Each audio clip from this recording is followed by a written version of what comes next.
Paz do Senhor a todos, que Deus venha dar sabedoria, discernimento, compreensão diante da sua palavra, que as bênçãos do Senhor estejam não somente sobre a minha vida, mas sobre a de vocês também. Fazer uma leitura aqui no livro de Jonas, capítulo 1, versículo 8, aonde que fala a confissão de Jonas.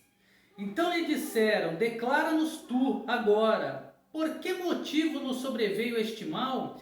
Que ocupação é a tua? De onde vens? Qual é a tua terra? De que povo és tu?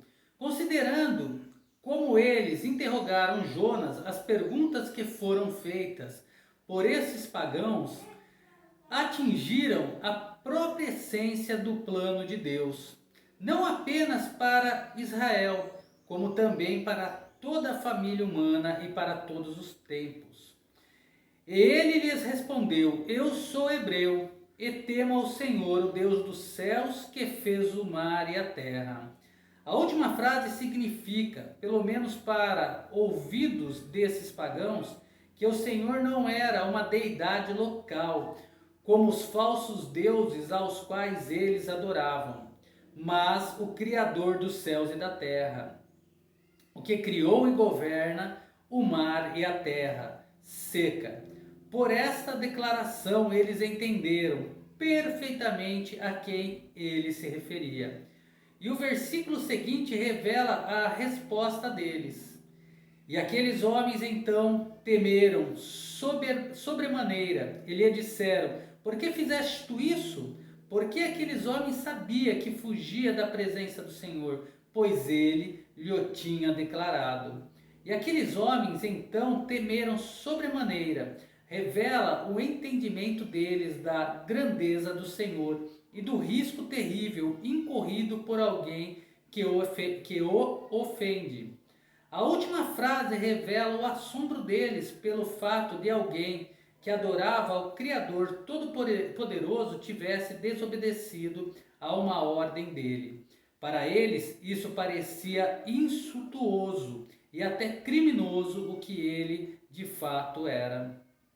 E lhe disseram: o que faremos contigo para que o mar se aquiete? Porque o mar se ia enfurecido mais e mais.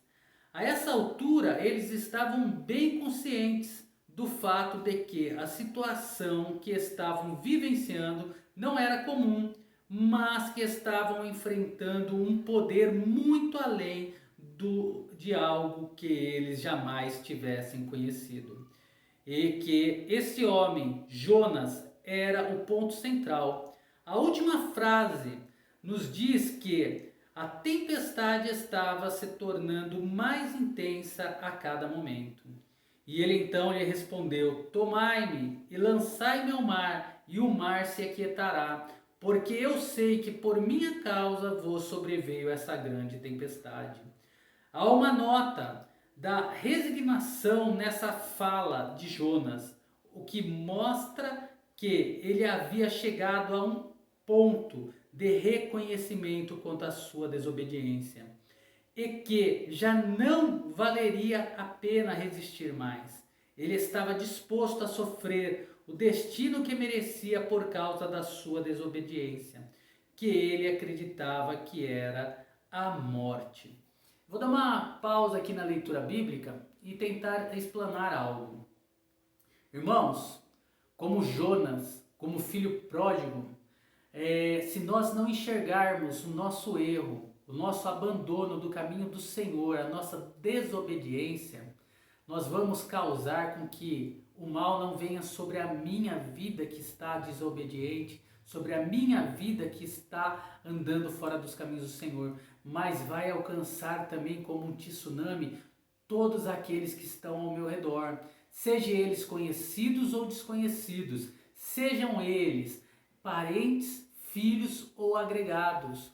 Quando o mal vem sobre a vida de uma pessoa, esse mal atinge os demais.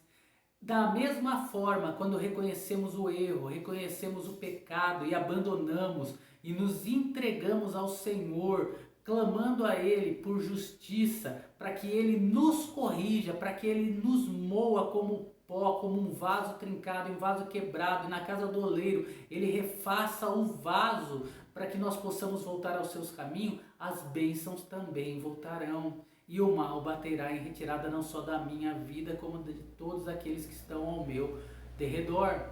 Então nós temos que ter consciência disso, que nem tudo aquilo que agrada aos nossos olhos é do querer do Senhor, e por isso há tantos males aos nossos olhos, às nossas vidas, porque precisamos andar em santidade, buscando cada dia mais para que o Senhor venha nos aprimorar e nos fazer abandonar o mal através das Sagradas Escrituras e do agir do Espírito Santo, para que as bênçãos do Senhor sejam de todos nós.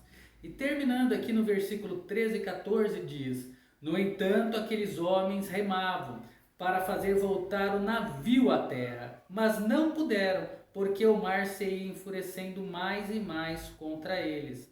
A primeira frase revela o fato de que, embora eles tivessem convencido de que ele era a causa, ainda assim não estavam certos quanto ao que Deus dele faria com eles, visto que, ao jogá-lo ao mar, a morte deles seria certa. A tempestade estava então rugindo, e eles sabiam que o Senhor era quem a estava causando.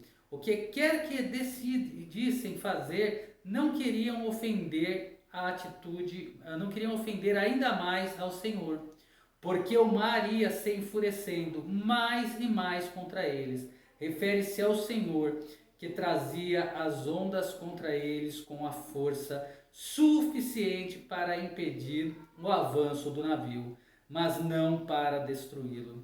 Então chamaram ao Senhor e disseram: rogamos-te agora, ó Senhor, que não pereça pela vida deste homem, e nem ponha sobre nós o sangue inocente, porque tu, Senhor, fizeste como te aprove. Essa oração é notável, considerando que eles nem sequer conheciam nem serviam ao Senhor.